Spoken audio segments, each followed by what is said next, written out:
जब हनुमान जी आए अपने भक्तों को बचाने।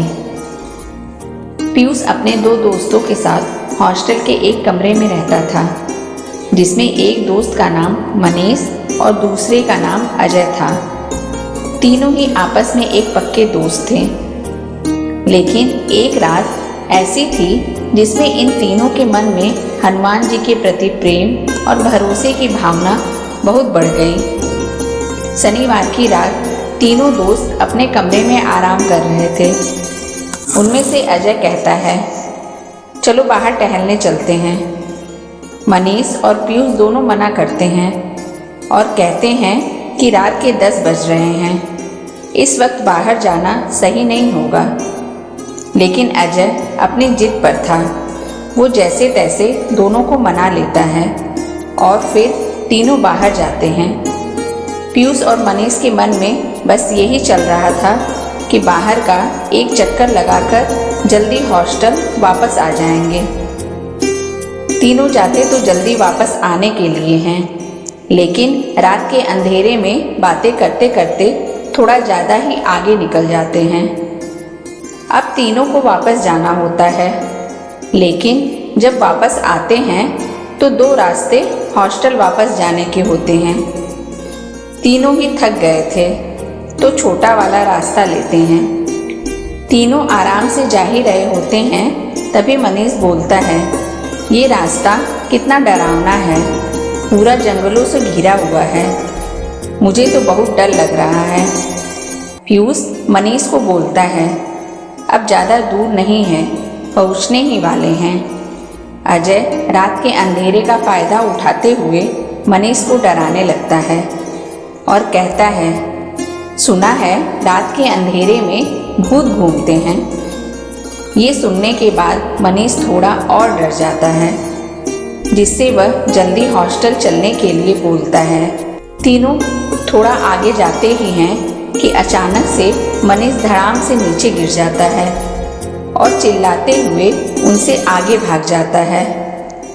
यह देखने के बाद पीयूष और अजय दोनों डर जाते हैं और मनीष के पीछे भागने लगते हैं, लेकिन मनीष कहीं अंधेरे में ही गायब हो जाता है। अजय और पीयूष मनीष को हर जगह आवाज़ लगाते हैं, लेकिन मनीष का कोई जवाब नहीं मिलता। दोनों और आगे जाते हैं मनीष को ढूंढने के लिए। कुछ ही दूर चलते ही दोनों को मनीष बेहोशी की हालत में मिलता है। दोनों मनीष को जगाने की कोशिश करते हैं। थोड़ी मेहनत करने पर मनीष को होश आया। पीयूष पूछता है, हुआ क्या था, भागा क्यों? मनीष डरता हुआ धीमी आवाज़ में कहता है, तुम दोनों आगे चल रहे थे, मैं तुम लोगों से थोड़ा पीछे था। अचानक मुझे किसी ने जोर से नीचे की ओर धक्का दिया। मुझे कुछ नहीं सूझा और मैं वहाँ से भाग गया। थोड़ा आगे जाकर मुझे एक औरत दिखी जो मुझे बहुत भयानक तरीके से घूर रही थी। उसे देखने के बाद मैं बेहोश हो गया। पीयूष समझ चुका था कि आखिर यहाँ जो भी हुआ वो क्या था।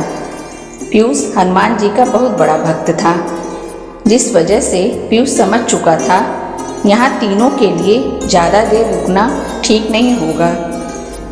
वह दोनों को जल्द से जल्द इस जगह से निकलने की सलाह देता है, लेकिन अजय कहता है, मनीष तू बेकार में डरता है, भूत प्रेत आत्मा जैसा कुछ नहीं होता। अजय का इतना बोलते ही आसमान में बादल थोड़े छटते हैं और चांद की रोशनी में आसपास देखने में मालूम पड़ता है यह तीनों अभी एक कब्रिस्तान में खड़े हैं। अब अजय थोड़ा शांत हुआ और वहाँ से जल्द ही तीनों के साथ निकलने लगा। अजय तो बस मनीष को हौसला दे रहा था कि जो भी था वो सब आंखों का धोखा था। लेकिन अब अजय को इतना कुछ देखने के बाद डर लग रहा था। जैसे तैसे तीनों हॉस्टल पहुंच जाते हैं। किसी को बिना कुछ बोले अपने बिस्तर पर जाकर कंबल ओढ़कर लेट जाते हैं। डर के कारण किसी की आंखों में नींद नहीं होती।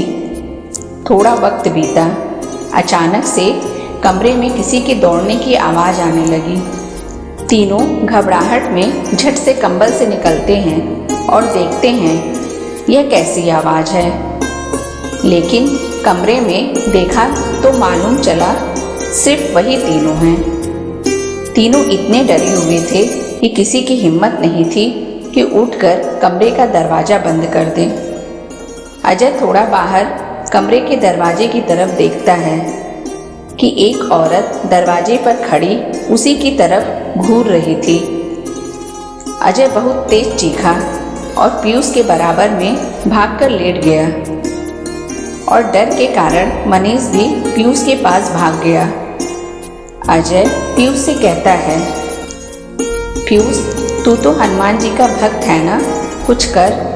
पीयूष ये सुनकर हनुमान चालीसा गुणगान करने लगता है और हनुमान जी से अपनी और अपने दोस्तों की जान की भीख मांगता है। चालीसा पाठ के दौरान उनका बेड जोर से अपनी जगह से खिसक गया। पीयूष हनुमान जी को और जोर से याद करता है और कहता है, हे प्रभु रामदूत हनुमान हमारी रक्षा करो। कुछ ही देर में कमरे में अचानक से शांति हो जाती है और तीनों के कानों में एक मधुर धुन सुनाई पड़ती है। तब वे थोड़े शांत होते हैं और एक ही बिस्तर पर लेट जाते हैं। तीनों की लेटे लेटे ही आंख लग जाती है। तीनों को रात में एक ही सपना आता है जिसमें तीनों सो रहे होते हैं और हनुमान जी तीनों के सर पर हाथ फेरते हैं। कमरे की खिड़की खुलती है और हनुमान जी वहाँ से छलांग लगा देते हैं। सुबह उठे तो देखा कि वास्तव में वह खिड़की खुली हुई थी जिसे पीयूष ने खुद अपने हाथों से बंद करी थी। इस तरह हनुमान जी ने अपने भक्त की शैतानी आत्मा से रक्षा करी।